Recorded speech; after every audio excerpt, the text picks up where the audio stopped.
Hello friends, आज हम 12th class की एक नई कहानी को पढ़ने जा रहे हैं जिसका नाम है द थर्ड लेवल और इसको लिखा है जैक फैनी ने। ये जो कहानी है ये बहुत ज़्यादा इंटरेस्टिंग है और इसमें कुछ फिक्शन काल्पनिक चीज़ों का भी इंक्लूड किया गया है। इसको हम साईफाई भी कह सकते हैं, यानी साइंस और फिक्शन का मिला जुला रूप इसको हम कह सकते हैं। तो ये जो कहानी है ये कुछ जो है एलिस इन वंडरलैंड एक कहानी है, उससे थोड़ा मिलती जुलती है। देखो बच्चों, जो एलिस इन वंडरलैंड कहानी थी ना, इस कहानी में एक बच्ची होती है, इसको एक ऐसा डोर दिखता है अपने अलमीरा के अंदर जिसके अंदर जाने के बाद वो एक नई दुनिया में पहुंच जाती है जहां उसको एनिमल्स भी बोलते हुए नजर आते हैं, यानी एक नई दुनिया उसको नजर आती है उस डोर के अंदर। तो ठीक इसी तरीके की ये भी एक कहानी है। इसमें राइटर जो है किसी एक थर्ड लेवल पे पहुंच जाता है। अब हम आते हैं चैप्टर के नेम पर। नेम है द थर्ड लेवल।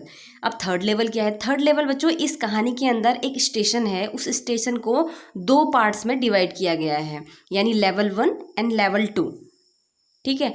अब जो ये दो लेवल है 1 एंड 2, ये बहुत ज़्यादा घुमावदार हैं। इसमें बहुत ज़्यादा गलियाँ, रोड्स और रास्ते आकर मिलते हैं।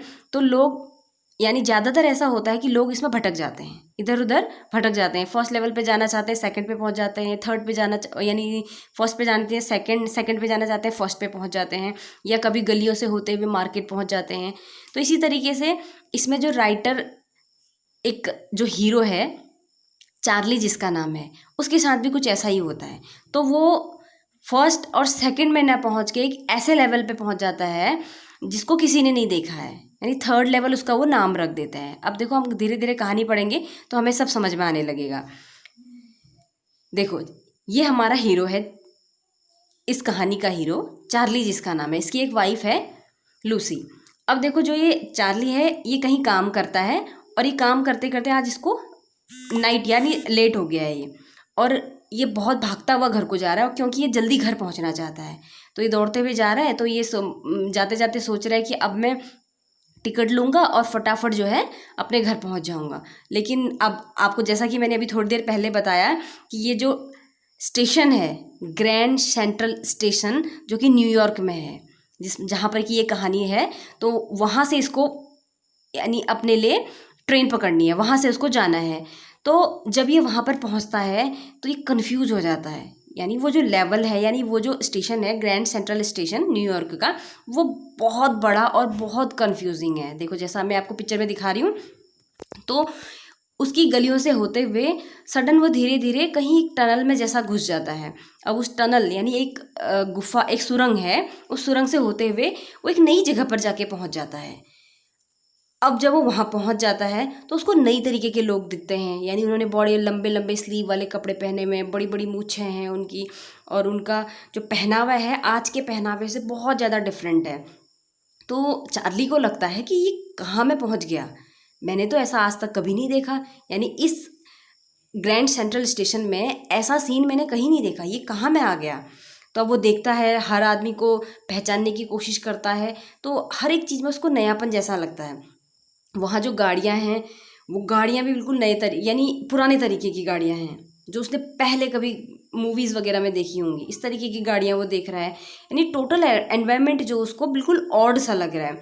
तो वो थोड़ा कंफ्यूज है। अब इस कंफ्यूजन को दूर करने के लिए वो एक न्यूज़पेपर बॉय उसको दिखता है, उसको बुलाता है और उस न्यूज़पेपर से पढ़ता है। तो न्यूज़पेपर में देख तो हेडलाइन, यानी वो पेपर का नेम होता है द वर्ड।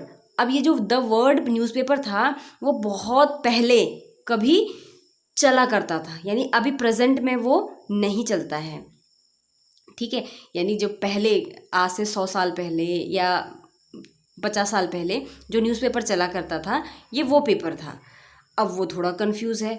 अब वो चाहता है कि मैं इसमें डेट देखता हूँ। अब वो डेट देखता है तो उसको 11 जून 1894 इसमें डेट नज़र आती है।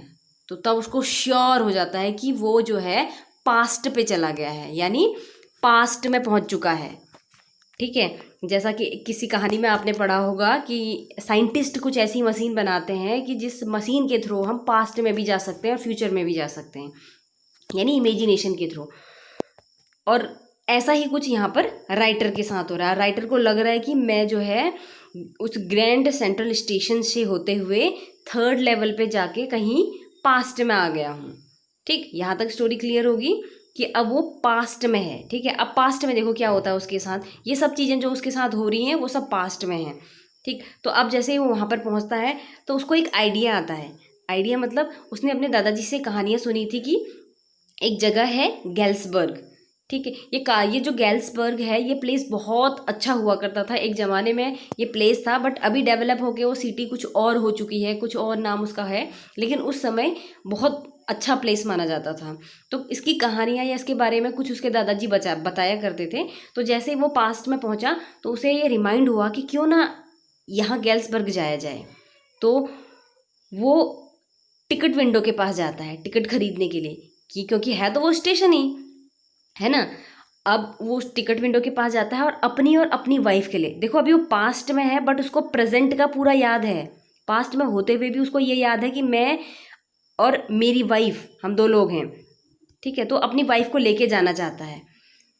तो वहाँ पर वो टिकट विंडो में टिकट मांगता है अपने और अपने वाइफ के लिए, और करेंसी निकालता है, यानी जो भी उसके पास पैसा होता है वो निकालता है। और जैसे ही वो देने लगता है टिकट मास्टर को, तो वो कहता है कि ये पैसा देके क्या तुम मुझे बेवकूफ़ बना रहे हो। दैट मीन्स जो पैसा वो उसको दे रहा है वो प्रेजेंट की करेंसी है, यानी वर्तमान समय की है, और वो पास्ट में नहीं चलती, क्योंकि जैसे जैसे समय बदलता है तो हमारी करेंसी, हमारे नोट जो हैं वो भी चेंज होते जाते हैं, ठीक है। तो उस समय पास्ट चल रहा था तो प्रेजेंट की करेंसी उनको क्या लगी, फ्रॉड लगी। तो इसीलिए वो बोल रहा है क्या मुझे आप ठगना चाहते हो। तो ये सुनकर चार्ली जो है बात समझ गया कि ये करेंसी जो है अभी नहीं चल सकती।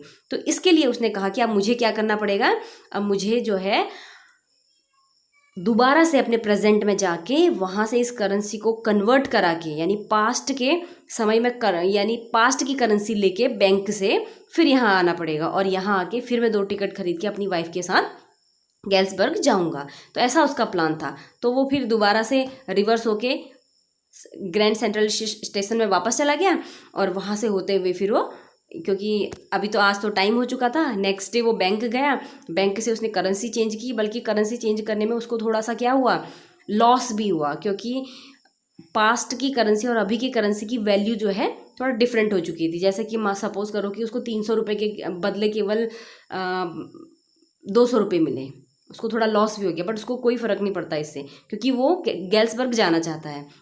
तो फटाफट वो पैसा लेके जो है तुरंत स्टेशन की तरफ भागा कि वो टिकट लेके आए। लेकिन अब वो ढूंढ ढूंढ के परेशान है, उसको 3rd लेवल नहीं मिला, यानी उसको 3rd लेवल वहाँ दिखाई ही नहीं दिया। वो बहुत घुमा लेकिन उसको कुछ नहीं मिला। तो एट लास्ट वो थक हार के वापस आ जाता है, और उसका एक दोस्त है जिसका नाम है सैम वेनर।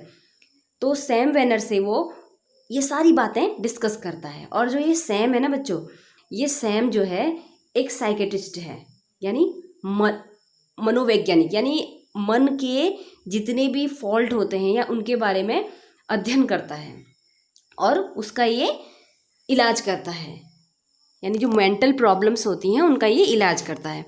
तो अब ये जो सैम है, जब ये चार्ली की पूरी कहानी सुनता है तो चार्ली को क्या बोलता है कि तू प्रेजेंट की परेशानियों से बहुत ज़्यादा दुखी हो चुका है, इसीलिए तू स्केप करना चाहता है। स्केप का मतलब क्या होता है, बचना चाहता है, प्रेजेंट की परेशानियों से बचना चाहता है, इसीलिए तूने अपने मन में एक कल्पना बना ली और तू जाके कहाँ चला गया, पास्ट में चला गया। बस इतना ही है और कुछ नहीं है। तो ये कौन बता रहा है, सैम बता रहा है। किसको कह रहा है, चार्ली को कह रहा है। लेकिन चार्ली को इस बात पे बिलीव नहीं हो रहा, क्योंकि चार्ली तो वहाँ 3rd लेवल पे जाके आ चुका है, ठीक है। और सैम जो है ये एक मनोचिकित्सक है ना। तो ये इसको श्योर करा रहा है कि तू केवल बचना चाह रहा है प्रेजेंट की परेशानियों से। और प्रेजेंट की क्या परेशानियां थी, जिस समय की ये कहानी लिखी हुई है उस समय वर्ल्ड वार का टाइम था, यानी विश्व युद्ध चल रहा था। विश्व युद्ध में क्या होता है, आदमी को फ्यूचर का जो है श्योर नहीं होता है कि आने वाला समय हमारे लिए होगा कि नहीं। क्या पता ऐसा हो कि पूरा यानी इस तरीके का हमला हो कि हम भी ख़त्म हो जाएं। तो यानी आगे जो है पूरा अंधकार में ही है। तो आदमी जो है निराश हो जाता है ऐसी चीज़ों में। तो इसीलिए वो क्या करना चाह रहा है, स्केप करना चाह रहा है। तो ये सैम वेनर कह रहा है, किससे, चार्ली से कह रहा है। तो अब देखो यहाँ तक कहानी आपको समझ में आई होगी, ठीक। उसके बाद क्या होता है, अब जो ये चार्ली है ना बच्चों, इस चार्ली की एक हॉबी है। और हॉबी क्या है कि ये पुराने अपने टिकट जानते हैं, जैसे जो स्टैंप होते हैं ना, जो लिफाफे में लगते हैं टिकट, उन टिकट का कलेक्ट करता है। देखो मैं दिखाती हूँ आपको। अब देखो, ये देखो, ये है, तो ये टिकट्स को इकट्ठा करता है। ठीक, जब भी कोई गवर्नमेंट एक नया टिकट इशू करती है तो वो इसको कलेक्ट कर लेता है, इकट्ठा कर लेता है। ठीक, तो ये उसकी हॉबी है। तो अब वो बैठ के क्या कर रहा है, अपनी इन पुराने कलेक्शन को देख रहा है। अब देखते देखते जब ये सारे कलेक्शन को वो देख रहा है तो सडन उसको एक फर्स्ट डे कवर मिलता है। फर्स्ट डे कवर क्या होता है बच्चों, पहले हम फर्स्ट डे कवर को समझते हैं। जब कोई टिकट को कलेक्ट करने वाला पर्सन, अब जैसे कोई नया टिकट चल रहा है, गवर्नमेंट ने एक नया टिकट इशू किया है, तो अब जो टिकट कलेक्ट करने वाला होगा वो क्या करेगा, एक लिफाफा लेगा और उसमें वो टिकट चिपकाएगा और उसको अपने ही पते पर अपने लिए भेज देगा। यानी ब्लैंक होगा ये लिफाफा, इसके अंदर कुछ नहीं होगा, या ब्लैंक कोई पेज होगा। ठीक है, तो अब यहाँ तक समझ में आया होगा कि ये लिफाफा है और इसमें टिकट्स लगे हुए हैं और इसको अपने ही पते पर भेजा जा रहा है। क्यों, ऐसा क्यों? क्योंकि जब ये टिकट जो है वहाँ से चलेंगे तो इसके ऊपर स्टैंप लगेगी गवर्नमेंट की, और उस गवर्नमेंट की स्टैंप के साथ डेट भी मेंशन होगी, जो क्या है, एक प्रूफ के तौर पर है। ठीक है, तो प्रूफ करने के लिए ये सब वो काम करते हैं। और जब ये रिटर्न होके वापस होके उसी के पास ये लिफाफा पहुंचता है तो वो इस टिकट को कलेक्ट कर लेता है। तो इसी को कहा जाता है फर्स्ट डे कवर। तो इस तरीके से उसके पास बहुत सारे कवर थे जिन पे स्टैंप लगी हुई थी। तो देखते देखते अचानक उसको एक नया, एक डिफरेंट टाइप का फर्स्ट डे कवर मिलता है जो थोड़ा सा अलग लग रहा है। तो वो उसको देखता है और उसमें एड्रेस पढ़ता है, तो वो एड्रेस देखता है कि इसमें तो उसके दादाजी का एड्रेस लिखा हुआ है। तो थोड़ा सा उसको कन्फ्यूज़न होता है कि दादाजी के एड्रेस का ये फर्स्ट डे कवर मेरे पास कहाँ से आया। तो उसको ओपन करता है और वहाँ से उसके अंदर से जो पेज है उसको निकालता है, उसमें पढ़ता है। वो लेटर जो है सैम ने लिखा होता है। सैम वही बच्चों जो क्या था, एक साइकेटिस्ट था, मनोचिकित्सक था। ठीक है, और किसका, चार्ली का फ्रेंड था। तो उसके द्वारा ये लेटर लिखा गया था और इस लेटर में क्या लिखा था कि मैं जो हूँ वो अब 3rd लेवल पे पहुँच चुका हूँ और ये 3rd लेवल एग्जिस्ट करता है। तुम अपनी वाइफ को लेके इस 3rd लेवल पे आने की कोशिश करो। अब देखो, अब यहाँ पर राइटर जो है अपनी कहानी को ख़त्म कर देता है, यानी आगे को वो क्या करता है कि हम खुद ही इसको इमेजिन करें, आगे की कहानी खुद अपने माइंड पे हम बनाएं, इसलिए वो कहानी को यहाँ पर स्टॉप कर देता है।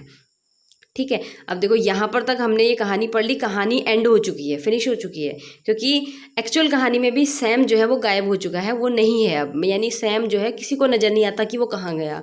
तो अचानक उसका एक लेटर मिलता है, किसको, चार्ली को। बस यहाँ पर कहानी फिनिश हो जाती है। तो ये कहानी आई होप आपको समझ में आई होगी।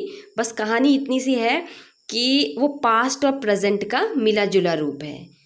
ठीक, अब अगर आपको ये कहानी पसंद आई तो please like and subscribe my channel and keep watching. Thanks for listening to me.